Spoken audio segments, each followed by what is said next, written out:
Welcome to Story Voyage, where we dive into the most shocking tales you won't believe could be real. I'm honestly still in shock as I write this. I never thought I'd end up sharing something like this on the internet, but here I am pouring out my soul to strangers.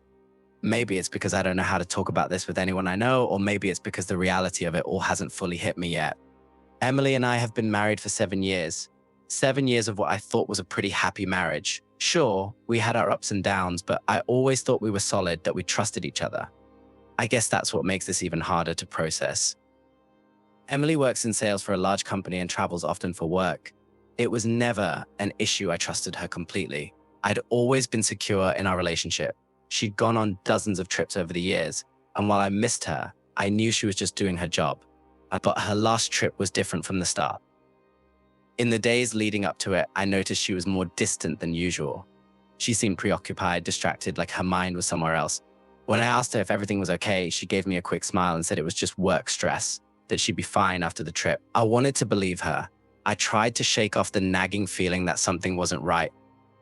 She was gone for 5 days, and during that time, I barely heard from her. Usually she'd call or text a few times to check in, let me know how her day went. But this time, all I got were quick, curt replies when I tried to reach out. I figured maybe she was busier than usual, or maybe I was just overthinking it. I was so ready to brush it off. But deep down, something didn't feel right. When she finally came home, she looked exhausted. But more than that, she looked off. Her face was pale, her eyes barely met mine, and she seemed almost nervous. I asked if she was feeling okay, thinking maybe she picked up a bug or something on the trip, but she brushed me off again, saying she just needed to rest. That was the start of the distance. In the days that followed, she was practically a ghost around the house. She avoided eye contact, barely spoke, and acted like I wasn't even there most of the time. Every attempt I made to connect with her was shut down. She'd give me a short answer, make an excuse, or leave the room. It was like she was pulling away, one step at a time. I kept wondering if maybe it was something I'd done, if maybe there was something going on with work she hadn't told me about. Then, about 2 weeks after she came back, she finally sat me down for a serious talk. She couldn't look me in the eye, and her hands were shaking. I thought maybe she was going to tell me she'd been fired or something. I braced myself, but nothing could have prepared me for what she said next. "I'm pregnant," she whispered, her voice barely audible. At first, the words didn't register. We'd been trying to have a baby for years without success, so my initial reaction was shock. But then she added, "And it's not yours." I felt my heart stop. I stared at her, unable to process what she was saying. "What do you mean?" "It's not mine," I finally managed to ask, my voice shaking. She broke down in tears, telling me that she'd met someone on her trip, a guy she barely knew. They'd gone out for drinks with colleagues, and one thing led to another. She kept saying it was a mistake, that it only happened once. But her words were a blur. All I could hear was that she was carrying another man's child. The betrayal was so deep, so unexpected, I could barely breathe.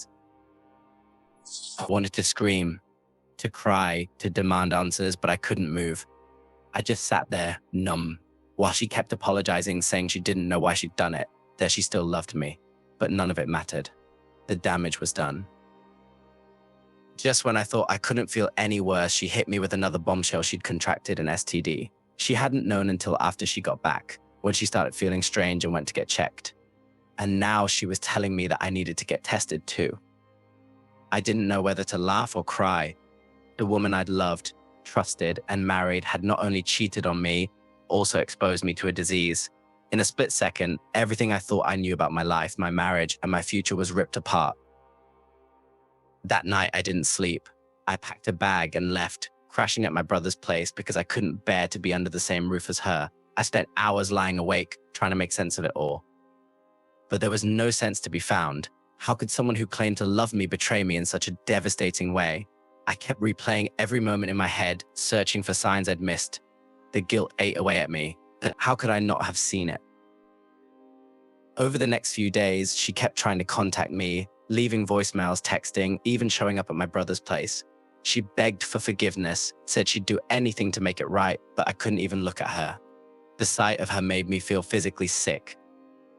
Eventually, I went to get tested, dreading the results. Thankfully, my tests came back clear. It was a small relief in the middle of a storm, but it didn't change what had happened. The betrayal belies it was all still there. I had trusted her completely, and she'd shattered that trust beyond repair. After a lot of soul searching, I decided to file for divorce. The thought of raising another man's child, of living with someone who could betray me like that, was too much to bear.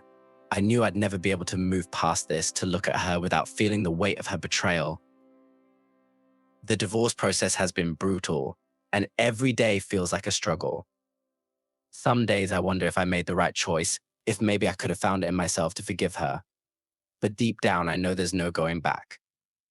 The person I loved, the life I thought we had, it was all a lie. Now, I'm just trying to pick up the pieces to rebuild my life from the ground up. It's not easy. I still think about her, about everything we went through, but I know I made the right decision. I deserve someone who values me, who respects our vows. One day, I hope I'll find that peace.